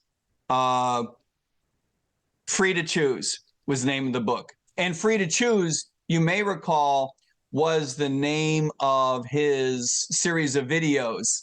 I want to say on PBS maybe. So that was a brand name that Friedman used for some time after the book came out. The book was exceptionally accessible even for a 19-year-old, right? I was not an economics major. I was an engineering major with an economics minor. And I read that book before taking any economics courses. And it absolutely got me interested in finding free market solutions to much of what ails us and really set me on a very, very early path. My dad made me read a lot of weird stuff, and I wouldn't mention the rest of the stuff to you, but that was a book that had a really profound effect on me. And I'm guessing that because it was so accessible, you know, you don't have to have a degree in economics or even a great deal of familiarity with economics. I believe that that's probably a book that holds up well. If anyone in your audience was looking for a fairly down-to-earth piece. And I hasten to add, better written, more accessibly written than the rest of Milton Friedman's stuff. Typically, Milton Friedman's very hard to read. And so I've always suspected that Rose is really the one who wrote that. It's labeled as a Milton and Rose Friedman piece, but I think as much writing as Milton did was probably his name on the front. Why are you the best candidate to represent the Libertarian brand? And why are you the best candidate to build the Libertarian Party and the Libertarian movement? I'm going to be running a very credible campaign. A lot of that credibility comes from our ability to lean into my own personal background in public service and public policy. Having been a professional economist for a couple of decades, having been a police officer for more than a decade, I spent a lot of time talking about economic issues. And that matters. The credibility matters. If your policy is, let me give you a counterexample. If your policy is, I don't like inflation, I think inflation is naughty, I think we should have less inflation. I don't think it really matters what your background is. I think you could probably run a high school kid who could make that statement and everyone would be like, yeah, you know, who disagrees with that, right? On the other hand, if your policy is we need to end the Fed, you better be able to back that up, right? You better know how the steps are going to be taken. Why is the world going to be different? It doesn't mean a collapse of the dollar. It actually means the dollar getting stronger. And how is that going to work in the long run? And how is that going to change the way the dollar interfaces both with our economy and the rest of the world? You better be able to back that up. Having been a professional economist, having taught economics at universities, having spent a decade in Washington dealing with the Federal Reserve System, doing battle most of the time with the Federal Reserve System, I know whereby which I speak. That matters. When I talk about the fact that we need to stop the government from spending so much money, the fact that I worked for the White House in the Office of Management and Budget and know how to get that done, that matters. Because our policies are bold, are very forward, right? We need to cap all spending and bring down the amount of money that our government has spent and keep bringing it down and bringing it down and bringing it down until we start retiring debt without increasing taxes. That's a bold proposal. You better be able to back that up. And the media will be more willing to listen because they know that my background has the goods. I can back that up. When I talk about we need to end the war on drugs, when I talk about we need new ways to hold police accountable, that we need competition among police agencies, that we need to end qualified immunity, require police officers to carry their own liability insurance, that we need to get around the power of public sector police unions. You better be able to back that up. And I can. I've been talking about these issues since I was a police officer, since I was running for Congress as a police officer. Those are bold positions that are very hard to back up if you don't have experience in law enforcement. Most cops will tell you the war on drugs doesn't work. But a lot of people don't want to hear it. Coming from a cop, more people will listen. That's what makes it so important. My campaign will leverage that credibility. And that's what gives us the opportunity to get so much attention while running such a bold platform. That's why our campaign will gain more success than other campaigns would representing the party. Have you spoken with policy experts at libertarian think tanks? And do you have policy experts advising your campaign? Yes and yes. I've dealt a great deal with certain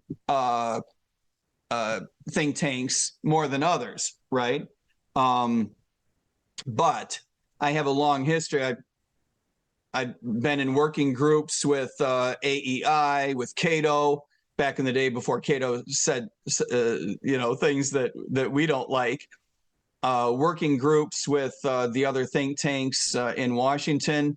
I've spent quite literally decades working with Washington think tanks and have learned, in many cases the hard way, where their expertise can be extremely valuable, where certain individual relationships can be extremely valuable, and where they're not. You cannot rely on think tanks, for example, to set an overall policy attitude. Where you can rely on them is to do research into what happens if we try this or if we try that. That's where they're really useful. If you receive the nomination, will you campaign full-time for the general election? I campaign full-time now. Yes, absolutely. I'm on the road a lot now. My wife, Nancy, will be on the road with me much of the time. She has been on the road with me some of the time now. We just came back from a meeting in Prince William County, just a few hours from home. But she has been on the road with me. She will be at the convention. And yes, this is our vocation. This is what we do full time. What kind of And not campaign? just me, other members of our team are full time as well, some of them. That's great. What kind of campaign will you run? So will you be traveling and speaking at a lot of events? Will you run a media-focused campaign? Will you campaign with down-ticket Libertarian Party candidates? What's going to be the general thrust of your campaign when you switch to general election mode? Yeah, well, it has to work like this.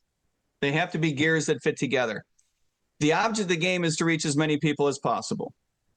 You get that. That means leveraging media. That means doing a couple of things to push media along, right? Yes, running a completely differentiated message, that's going to help us a great deal. Yes, running such a credible campaign, that's going to help us a great deal. But there are other very specific things that you can do to leverage media as well. One of them is regional appearances, right? Appearances with statewide candidates, in some cases local candidates, Libertarian Party candidates. It reinforces their brand, it reinforces our brand, and helps make the local story that leverages the local and regional media, especially in big urban areas. By the way, we have to make a lot of appearances in those critical areas where we're cutting it close in terms of ballot access as well. But your question was more about how it works with media. The other thing that we need to do is to come out in June, not September and October, spending a great deal of money on advertising in the various media channels. That means social media, that means the big podcasts, that means legacy media, much of which is pay to play, and they won't tell you that, especially legacy media has a pay to play aspect that they won't talk to you about. You need to come out spending borrowed money in June on advertising in big, many hundreds of thousands of dollars spend to make the point right away that you're running a serious campaign, that the media needs to pay attention, to give them financial incentive to pay attention to you, to adjust the narrative so that people understand that there's a stark differentiated choice in addition to the Republican and Democratic parties. You need to come out with huge advertising spends right away. In contrast, just to make the point, the object of the game is not to say, well, let me guess, we're probably only going to raise $4 million. We've got, 4 months over which to spend it. We're going to spend this much money per month. No, that's not how this works. You need to front load the expenditure as much as possible to get the ball rolling, to contribute to your ability to raise more money later on. And that means spending borrowed money right away, not blowing your budget on travel and events, which you can do relatively cheaply if you're careful, and to choose events that gain media attention, because that's the name of the game. I have one more question from my list of questions, and then it looks like I have one question from the chat. So my final question from my list is, we've had prior candidates who have swooped into the party, run as our candidate, and then left. Will you remain at the Libertarian Party far into the future, whether you win or lose the nomination? Yeah, I hate that. I hate that. Let's not name names, okay? Because some people remain in the party and still don't do a whole lot.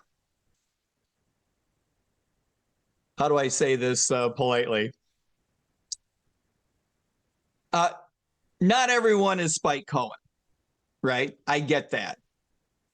He's the model, right? He is an example of someone who worked his ass off on the campaign trail,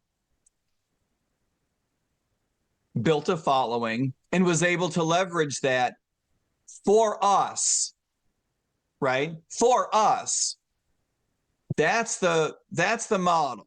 And I'm not suggesting, everyone needs to form a new nonprofit and a specific, branded endeavor. I don't mean it like that. What he did is terrific. I'm a big fan of You Are the Power. Very entrepreneurial, very creative, and by the way, so far, successful. So that's all terrific. That's holding the bar possibly too high.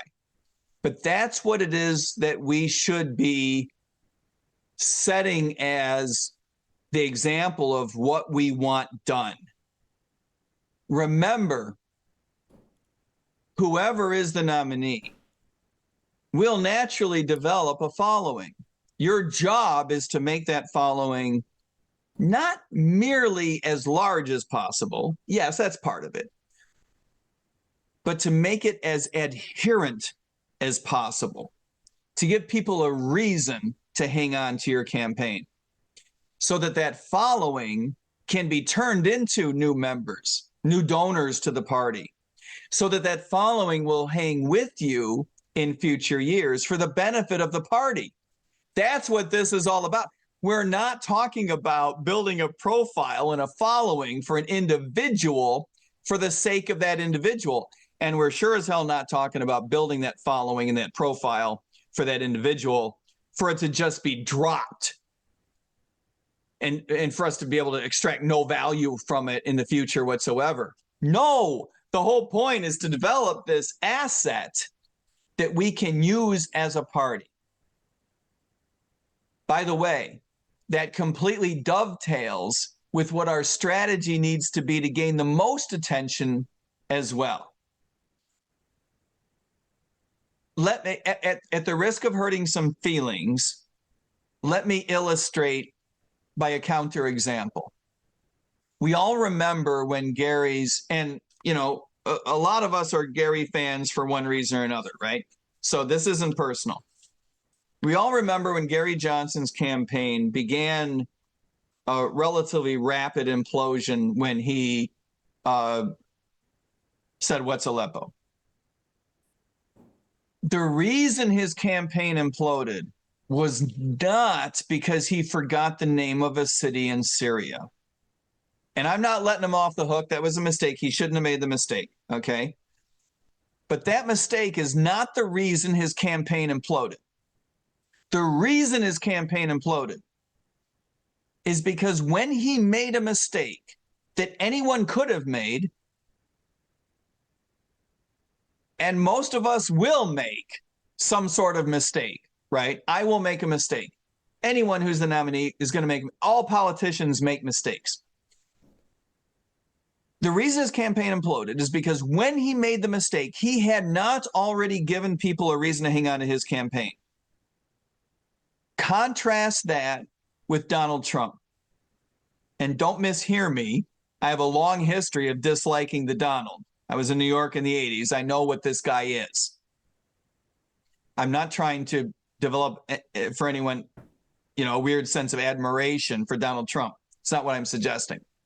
But remember, this is the guy who famously said, paraphrasing, something like, "They say I could shoot someone on Fifth Avenue without losing most of my support." That's a really weird thing to say. And I'm going to go out on a limb and say, shooting someone on Fifth Avenue is worse than forgetting the name of a city in Syria.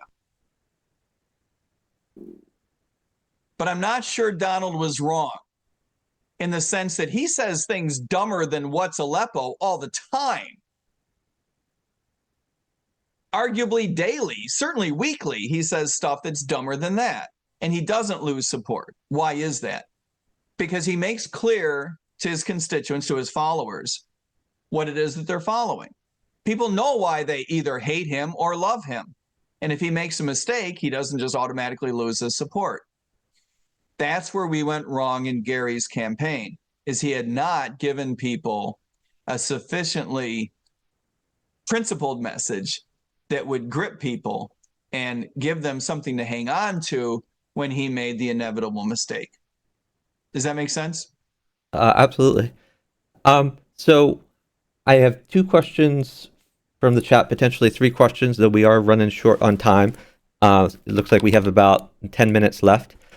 So if we don't get to them, that's okay. But we'll try. Maybe we'll do kind of a lightning round here. So first, this first question seems to be about minarchy versus anarchy, if I'm interpreting it right. And it's, do you think the U.S. government should be funded with tax money for national security defense, or should that be privatized? Should that seems like a two-parter.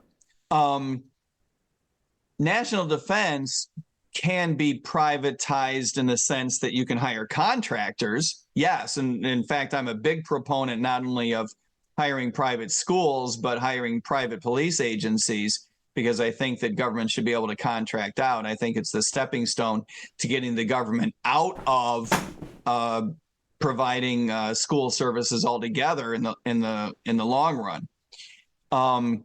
Regarding how to raise the money, I think that the government revenue can be so small in the long run that yes, there can be revenue generated through a variety of transactions that are not disruptive to the economy.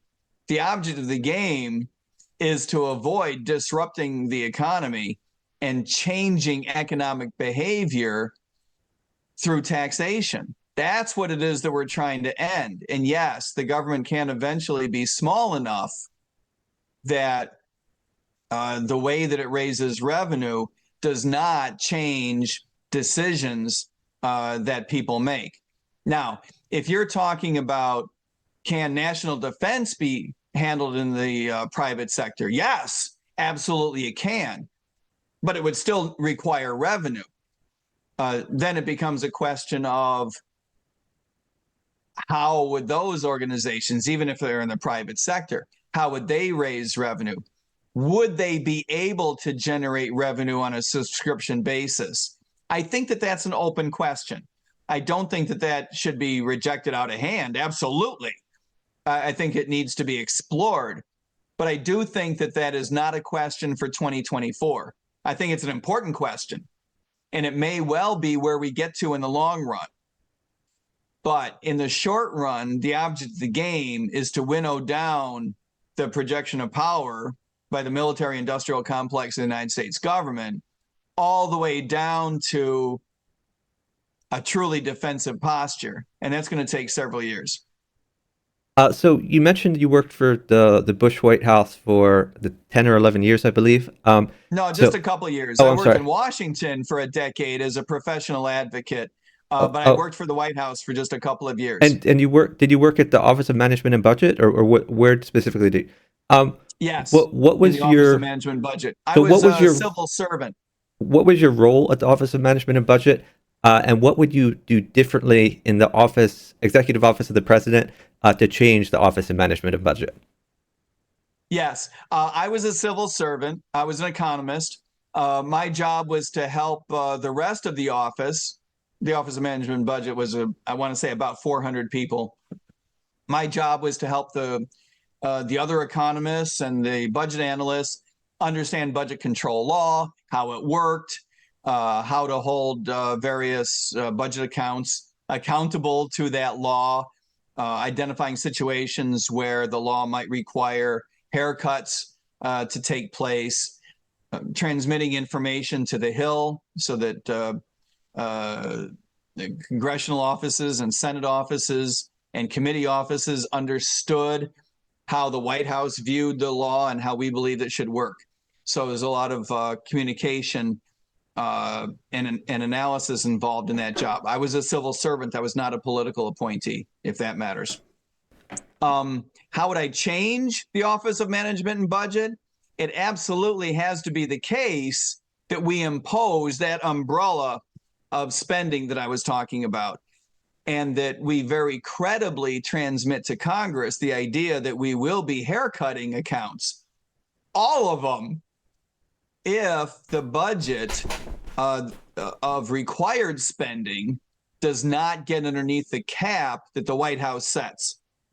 So the White House has to set an overall cap. We will be bringing that down every year and fairly rapidly.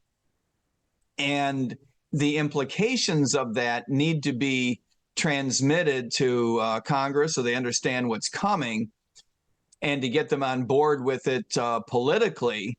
And it means a fairly draconian change in the way the Office of Management and Budget works. The analysis is all the same, but the implications are pretty profoundly different. So there's some important change that'll have to take place there. Okay, great. There's one more question left, but it seems like a big question to me, so I don't think we'll have time to get to it. So I think we got 5 minutes. We'll do 5 minutes worth. okay. I'll just pitch it to you then. The question for the chat is: what kind of tipping point event is needed for the Libertarian Party to run a credible third-party race against the establishment and win? So I assume that means at the higher level, because of course we have won many lower level offices, but to win a race like president, Senate, Congress, what do you think is needed to reach that tipping point? Yeah, I think there's two different answers. One is the Argentina answer, and one is the 2024 answer. And I say there's two different answers because I don't know which one is the right one. Okay, but in my view, either could be correct. The Argentina answer is we have to wait until America is so screwed up, that our government is so large and so overbearing that it destroys our economy. Remember, Argentina was the fifth most prosperous nation in the world 100 years ago on a per capita basis. Let that sink in. Its economy was so destroyed by socialism that now we consider it an underdeveloped, right? A developing economy. And it's only because of such profound dissent into an abysmal economic situation that Argentinian voters eventually brought in Milei, who is, by the way, not just a libertarian, not just an Austrian economist, not just a professor. Good for him. He had been an elected official already. Good for him. But a guy who ran on a very bold platform. He was not kidding around. So one answer is the tipping point will be when there's an utter disaster economically for the United States, a deep depression that's very difficult for us to climb out of, a collapse in the debt market, a collapse in the dollar market. The U.S. government is not going to last in a financial sense past the middle of this century unless we do something profoundly differently. I say that not because I'm a political savant or I can read the future. I can do the arithmetic. Okay, it's just not going to. It's not going to make it past the middle of the century. If we don't change course and the U.S. government collapses, it will plunge the world into a deep depression. And don't get me wrong. No one's going to lament the passing of the federal government per se. It's not like this is an organization that's adding value to your life or mine. The absence of the federal government of the United States would probably be welcomed by most of us. The problem is that a collapse in the debt market would be such a turning point that everything that we thought we knew about politics in the United States would be completely upended. You could absolutely see a libertarian elected in such an environment. That's a bad answer. I think that that's a truthful answer, but that's a bad answer. If we have to wait for that, we will have failed. We will have demonstrated to the world that the American experiment is a failure, that democracy doesn't work, that a constitution of delimited powers cannot enforce itself. And that would be a bad thing for humanity, in my view, and in a very long-term sense, in a centuries-long sense, not just a generational sense, and certainly not just in the sense of decades. That would be a very, very bad thing if we have to wait for that to be the turning point. Now, the second answer is a happier answer, and that is that the turning point will come when you've got a complete nincompoop in the White House running for re-election, a guy who can't make it up the airline steps, a guy who can't make it on and off stage without both saying something stupid, like asking for a politician who passed away last year, but he forgot, or getting lost on either the way up the stage or off the stage, just physically losing control of knowing where he is. This complete environmental unawareness, coupled with a guy who's also running for re-election, who has already proven that he can't get the job done in a way that most Americans view as required to get us out of the political morass, the financial morass, the morass in terms of the violation of the Constitution. This is a guy who's already proven he can't do it. And by the way, the big debate these days is whether or not he should be prosecuted for the felonies for which he's being prosecuted. Now, in most of the cases, I personally view these court cases as completely dopey. But if that's the big debate, this is not a strong candidate. Both the Republican Party and the Democratic Party have gone off the rails in terms of, by the way, when I took a break, I made a phone call. I bought myself a few minutes. Oh, okay, great. Okay. I mean, they'll be mad, but they're going to be fine. Let me finish this point. Each of the Republican Party and the Democratic Party have left behind the agenda of the past, right? People of good faith joined the Republican Party believing, well, years ago, so did I, believing that was going to be an organization putting forth the idea of fiscal conservatism, the idea that you'd be left alone, deregulation, right? People who joined the Republican Party and that party have gone in two different directions. And the same thing about the Democratic Party. Most of my family are Democrats. They joined that party thinking that was an organization that would stand up for your First Amendment rights. I know that in previous generations, my mother's generation, right? They joined thinking that was going to be an anti-war party.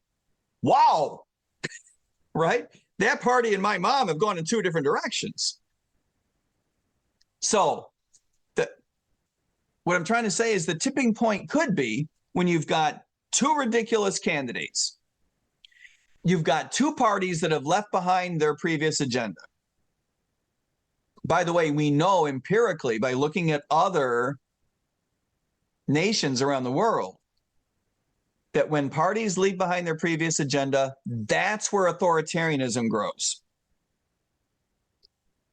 It's an evil and horrible thing, but it does play into our wheelhouse.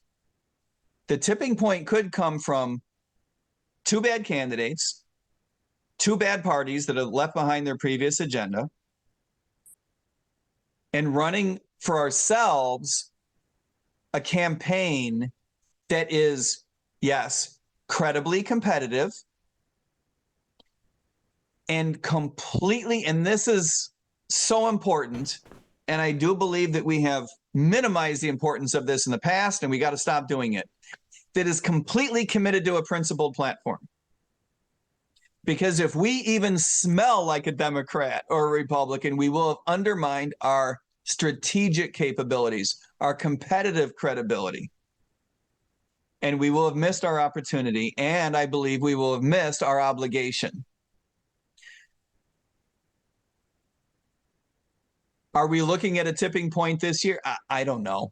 I can't tell you, 20% chance we find a tipping point and all of a sudden the world is very, very different. I don't know, but I do plan to test it. I'm not going to hold up my hand and say, I can't win. It's exactly the wrong strategy. And it would undermine any chance we had, not only of winning, that's not really the object of the game as we see it, right? We define winning as disrupting the duopoly. But to do that, you have to run with a lot of credibility. You have to really be in there fighting to win. The tipping point is called that for important reasons, right?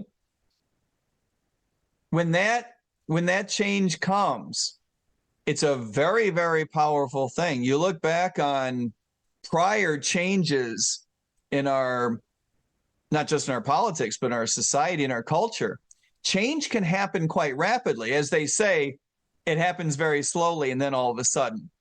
These are tipping points. These are turning points. It doesn't come gradually, but it can happen. And let's hope that it does happen before we wind up in a situation that we feel is analogous to Argentina, because that will mean not only the United States has collapsed financially, but the whole world has. Well, thank you so much, Dr. Termont.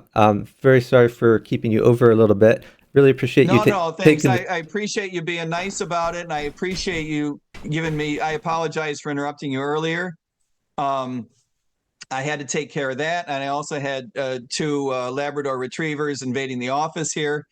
So I was able to take care of both of those things, and I apologize for the interruption, but I really appreciate you being so nice about it. Well, I really appreciate you taking time to talk to me. I look forward to seeing you in Washington, D.C.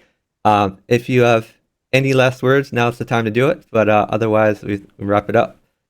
Check out the website. My contact information is there. Give me a holler, reach out. If you want to get involved in a campaign that's a lot of fun and very credible and very principled, let me know, and would love to work together. Thank you very much. Thank you. I'll be putting this up on YouTube, and I will be interviewing other presidential candidates as well. Bye, everyone.